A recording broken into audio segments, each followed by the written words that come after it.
and the support we need in terms of creating the space that you are doing now. But in the absence of meaningful dialogue among the Somalis, I mean, I'm not even talking about the national conference and all of that. I'm talking about even from a district point of view, from a village point of view. The minute you create a space, immediately we need to facilitate that. When Somalis talk together, then alternatives. What are we telling people in Raskamboni? What are we telling people in Kuda? What are we telling people in any of these Afmado? We are telling them, and this is where the message should be. No, we are not here to just defeat these people. No, these cannot be defeated by simply through the gun, through the barrel of the gun.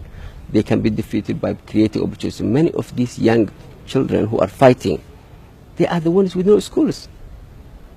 You see, instead of looking at us as a problem that needs to be contained, I think what I would advise Kenya is to look at us as an interlocked issue here. You cannot gain security here for a long period of time unless there is security in our home. So by assisting us to create security, let's not even look at it just from a point of security only. From the point of economy, from the point of investment, from the point of schools, from the point of education. I mean, the whole world is coming together. The East African bloc is coming. We want to join that. Why not? We want it to be part. We wanted the lives that you have here. Yes. Let me ask you a simple question, Ahmed. A real simple question. How do you defeat an ideology?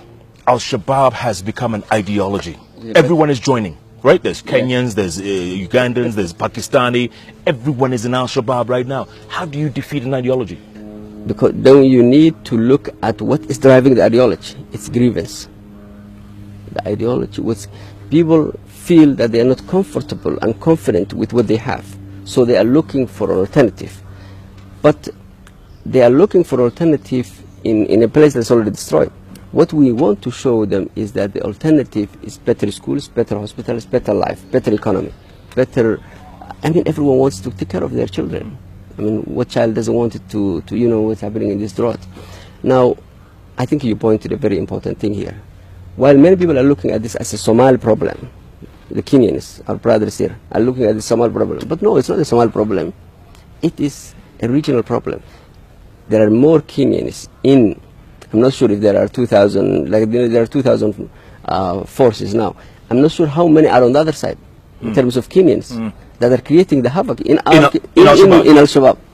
So we have the bad Kenyans already there. Who've been recruited, and are fighting their own Kenyans. Their own Kenyans and Somalis first. Before they come to Kenya, they destroy us. They kill us. So what we need is a more transparent, more open, more broad support from a Kenyan government and a Kenyan population that says, look, yes, we know our problems also is reaching us. Not only are the Somali problems coming to Kenya, but the Kenyan problems are also coming to Somalia. Let me ask you another question now, Ahmed. The timing of this intervention, you call it intervention, the timing of it, I think was a little poor because one, the rainy season. This Jubaland that's supposed to be the breadbasket, no one's going to plant there now. Already there's 4 million starving Somalis. That in itself was a big mistake to go there now.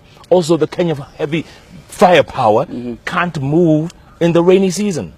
I mean, was the timing a little off? Let me actually put it this way. You know, I think we know how the Kenyans went in very quickly because of what happened here locally, because of the threat that they felt at that time. And so you cannot actually, I mean, wars are not timed very properly anyway. I mean, if you get into a war or get into a fight, it's always in the wrong time. You know that. But I think the war, the fact that they have not engaged in the war and in this particular last 5 weeks is a blessing. The reason is this: it allows for a period of reflection. What are we doing here? What is the priority? That's why we're talking about this. Had they gone to Kismayo by now and destroyed something, or had they gone to Afmaru or gone to Afgoy, what are we be talking? Now we are talking about... So there's a window. There's a window of opportunity. The rain has been a blessing. The fact that they are there, it's a commitment. But we need to shift that commitment away from taking over. There's nothing to take over. You need to show, yeah, I'm here to help, create security. But is everything else ready? Do we have the Somali people there? Is our government cooperating? What is happening on the ground? This is where I think the investment needs to go, not simply to say, oh, we are stuck and we just want to go to Kismayo. What if you go to Kismayo, what happens? And then what? Yeah. Then you have, I was told one time, 90 different various clans in that area. In Kismayo. In Kismayo. What do you do? Like, what do you do? So that can be taken care of Somalis. You need a local conference. You need Somalis to talk to each other. They need to reflect the 20 years of fighting in Kismayo. Then to say, look, is this enough? Have anyone taken it? Have anyone benefit from this? I don't think so. No one can tell you in Somalia that we are the victor and this is the loser. We've all lost. And so I think we need a brother. Yeah. Basically, we need a big brother, yeah, who says, look, I understand your problem. Take care of your own problems, but I will help you with the security, with creating a space, but you take care of your own. Now we are not talking. Now we're talking in Nairobi. We're yeah, talking in Addis Ababa. We're talking in Djibouti. We're not talking in Kismayo. We're not talking in Mogadishu. Our president turned 80 this week. You think by the time you're 80, Ahmed, you think Somalia will be peaceful? No, I'm talking about a year or two. Come on. My brother, you're optimistic, man. No, I want to invite you Yes. to that same studio. Yes, and we'll have sometime soon. Done, inshallah. Inshallah. Nice to see you, brother. Thank you very much. Well done. Good luck. Ahmed Abdisalan, folks. Good grief. What a complex country with complex problems. But as Ahmed says, if they could just get a big brother to help them talk to each other, that's all they need. They don't need a bully. They don't need any intervention. You know what they've done with interventions in the past. They don't take lightly to it. So as long as there's a commitment and as long as there's no ulterior motive, they can solve their own problems. African solutions to African problems. Somali solutions to Somali problems. Oh, what a topic. What a guest. What a show. What a week it's turned out to be, folks. Just trying to clarify a lot of things to do with Somalia. It can be done one step at a time.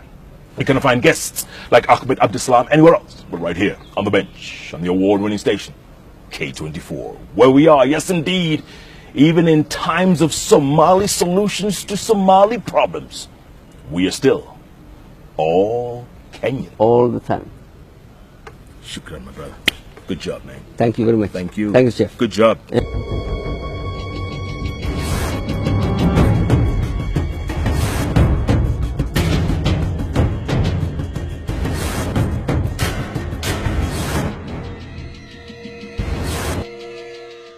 Capital Talk is filmed at Fairmont, the Norfolk.